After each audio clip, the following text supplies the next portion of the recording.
Thirikari nĩ ĩkoretwo ĩkĩgũra gĩcunjĩ kĩa 80 harĩ igana kĩa mũcere kuma nja wa bũrũri kumana na kwaga kwa mũcere wa kũigana gũkũ bũrũri-inĩ. Kũringana na mũrũgamĩrĩri mũnene wa rũhonge rwa Kũũrio, gũtikoretwo na mũcere wa kũigana gũkũ bũrũri-inĩ, na nĩ ũndũ ũrĩa ũcũngagĩrĩria thirikari ĩkoragwo ĩkĩgũra mũcere mũingĩ kuma nja wa bũrũri. As you are aware, we import about 80% of the rice that we consume.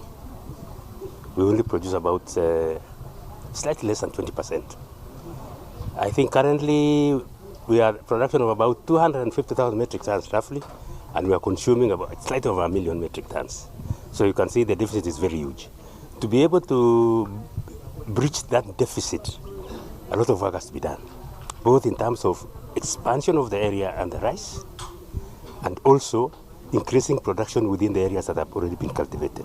Kũũrio makiuga atĩ nĩ manyitanĩire na honge ingĩ cia ũthuthuria na nĩguo gũthundũra mĩthemba ya mĩcere ĩrĩa ĩrĩkũraga na ihenya na kũrehe magetha maingĩ kũrĩ arĩmi. As a research organization, we want to lead in the increase of both quality and quantity of rice to be availed to our farmers. Mwea area is almost saturated. I think the land that we have here has fully been utilized. That can be used for rice. Oho nĩ mamũkĩrĩte macini cia kũrĩma oro hamwe na ũthuthuria cia mũigana wa ciringi mirioni 35 na nĩguo kũmateithĩrĩria harĩ gũtungatĩra mũrĩmi. 55 million for this batch. Kenya shillings. But we have donated before, we have donated seed dressers and other equipments, and this process is just a start. We'll continue doing that. What we do normally is we look at where the deficiencies are and where the critical equipments that can make a big difference. And these are the ones that we focus on.